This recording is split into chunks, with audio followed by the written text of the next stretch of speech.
عليكم ورحمة الله وبركاته حبايبي واخواتي، يا رب تكونوا بصحة وخير. كل سنة وانتم طيبين، رمضان خلاص على الابواب. تعالوا كده بقى اما ندمس شوية فول زي الزبدة لسحور رمضان.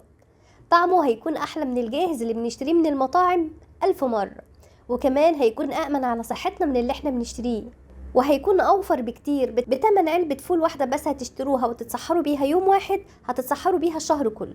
وهقولك ازاي تحفظيه بره الفريزر. يعني خلاص انسي ان انت تعبيه في اكياس وتحطيه في الفريزر، الطريقه دي خلاص انسيها. هقولك على طريقه عبقريه تحفظي بيها الفول في التلاجة من غير ما يغير لا لون ولا طعم ولا ريحه، ويفضل زي الفل من اول الشهر لاخر الشهر. اتحداكي هتدمسي الفول مره واحده بس في اول الشهر، وهيفضل معاكي طازه وطعمه تحفه لاخر يوم في الشهر. حبايب قلبي سموا الله وصلوا على الرسول، وكل سنه وانتم طيبين، ويلا نعمل الفول على طول. بسم الله. هنبدأ الفيديو بتاعنا، وانا السنة دي هدمس معاكم الفولة الصغيرة بتاعة المطاعم اللي معظم المطاعم بتستخدمها. طبعا ده ربع كيلو، انا عملت معاكم دلوقتي كمية صغيرة عشان ان شاء الله على اول الشهر هدمس كمية كبيرة.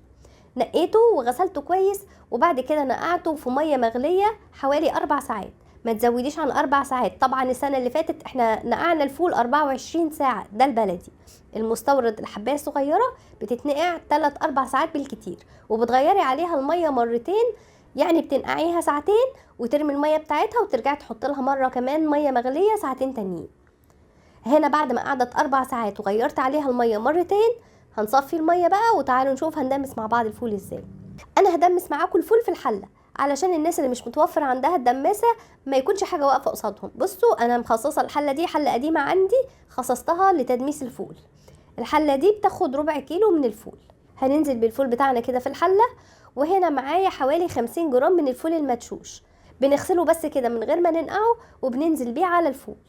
وبعد كده معايا معلقة ونص من العدس الأصفر بتاعنا. طبعا هنغسلها هي كمان كده وننزل بيها على الفول المدشوش والفول بتاعنا العادي. وهنا برضو معايا معلقة ونص من الرز الأبيض بتاعنا، برضو هنغسلها بس وننزل بيها على المكونات اللي معانا. وبعد كده هحط لها معلقة ممسوحة من السكر، بتساعد على تسوية الفول وتخليه زي الزبدة. وكمان معلقة صغيرة من بتاعة الشاي بابريكا، بتخلي لون الفول حلو قوي. وكمان ده اختياري، تحطي ربع معلقة او نص معلقة من الكركم، بتدي له لون اصفر كهرمان زي العسل كده. لكن لو عايزة لونه يبقى احمر مش اصفر، خلاص حطي البابريكا وبس. وبعد كده هعصر نص ليمونة كبيرة كده. عايزة تحطي القشرة بتاعتها حطيها، عايزة تعصري الليمون بس ويبقى عصير ليمون مفيش مشكلة. انا بكتفي بعصير الليمون. ممكن تبدلي عصير نص الليمونة دي بربع معلقة صغيرة او طرف معلقة صغيرة من ملح الليمون. الليمون طبعا بيخلي لونه فاتح وما يسودش مننا. والحاجه بقى اللي هتخلي الفول بتاعنا زي الزبده، ودي اضافه جديده انا ما ضفتهاش السنه اللي فاتت، ان انت تحطي على الفول 4 معالق كبيره من الزيت. جربي كده تحطي 4 معالق من الزيت، وقولي لي ايه رايك في الفول. هيستوي بسرعه الصاروخ. الزيت يا جماعه بيفرق جامد جدا في تدميس الفول. هنقلب بقى كل المكونات اللي معانا دي كويس كده كلها علشان نخلطها مع بعضها. وبعد كده هننزل عليها بميه سخنه مغليه. وبعد كده هحطه على النار، وهعلي عليه في البداية لمدة 5 دقايق بس. 5 دقايق الفول يغلي، غلو كتير يعني تكون النار عالية. بعد كده ههدي النار زي الشمعة بالظبط.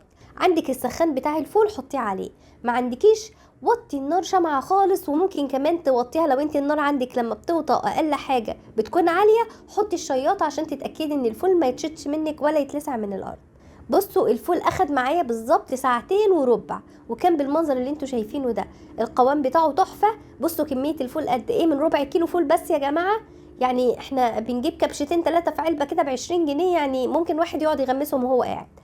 بجد يا جماعه دمسوا الفول في البيت، هتوفر معاكم كتير جدا. ومحدش يتريق على الحله بتاعتي، دي حله قديمه وانا مخصصاها لتدميس الفول. كده خلاص الفول اتدمس وبدأ يبقبق كده وقوامه بقى تقيل. بنطفي عليه وكده تمام الفول اتدمس. تعالوا بقى ما اقول لكم على الطريقه العبقريه اللي هنحفظ بيها الفول طول الشهر من غير ما يكون محطوط في الفريزر ولا بقى تفكي وتوجعي قلبي. بصوا حبايبي، بنجيب برطمانات تكون متعقمه. يعني ايه متعقمه؟ يعني تكون نظيفه ما فيش فيها ولا نقطه ميه، وتكون مغسوله بميه سخنه علشان اتاكد ان ما فيش فيها اي ميكروبات او اي حاجه خالص. يا اما تحطيهم كده في الميكروويف علشان تعقميهم وتتاكدي ان مفيش فيهم اي ميه خالص، يا اما تولعي الفرن تسخنيه وبعد كده تطفيه وترصيهم كده في صينيه وتدخليهم الفرن علشان يتعقموا وتتاكدي ان البرطمانات ناشفه وزي الفل. بعد كده بقى بنبدا نعبي فيها الفول اللي معانا. البرطمان لازم يكون ازاز. انتوا سألتوني السنة اللي فاتت ينفع بلاستيك؟ ما ينفعش. الفول لازم نعبيه فيه وهو سخن، ما ينفعش الفول يبرد، لازم تعبيه وهو سخن، وهقولك ليه. فعلشان يتعبى وهو سخن لازم يكون البرطمان ازاز. وطبعا البرطمانات على حسب استخدامك وعلى حسب عدد افراد اسرتك.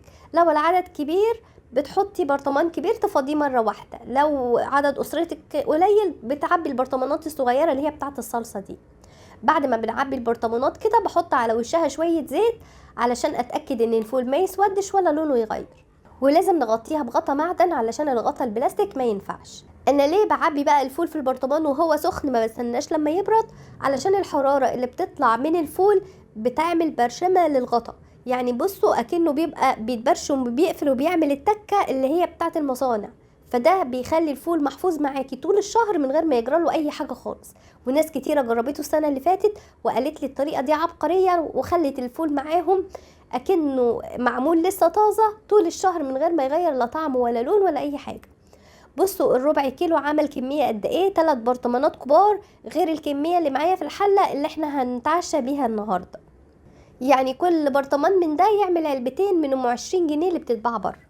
تعالوا بقى ما نعمل شوية فول كده زي العسل علشان نتعشى بيهم. هنجيب بقى الطبق ونحط فيه شوية فول كده من زي الزبدة اللي احنا دمسناهم ده. نرش عليهم كده رشة خفيفة من الملح، رشة خفيفة من الكمون، رشة خفيفة من الكزبرة، ورشة خفيفة من الشطة. ونحط له كده شوية طحينة صغيرين وقلبي بقى وهرسي. والفول مش محتاج يتهرس لانه اصلا زي الزبدة ودايب دوبان. وبعد كده نعصر عليه عصرة ليمون حلوة وشوية زيت حلوين. وغمسي بقى ودوقي احلى فول في الدنيا. ولا تقولي لي بقى لا مطاعم ولا محلات ولا عربيات ولا كل الحاجات اللي مش مضمونة واللي مش عارفين هما بيسووا الفول بايه. ونعمل العيش كده ودن قطة. والف هنا وشفا عليكم وعلى قلوبكم، وكل سنة وانتم طيبين. الفيديو بتاعنا خلاص خلص. اللي عجبه الفول المدمس يا ريت يعمل لي لايك. مستنيه تعليقاتكم، مستنياكم تجربوه وتقولوا لي ايه رايكم فيه، وتجربوا طريقه الحفظ اللي بقول لكم عليها دي علشان حلو قوي وهتعجبكم قوي. واشوفكم يا رب على خير الفيديو الجاي. والسلام عليكم ورحمه الله وبركاته.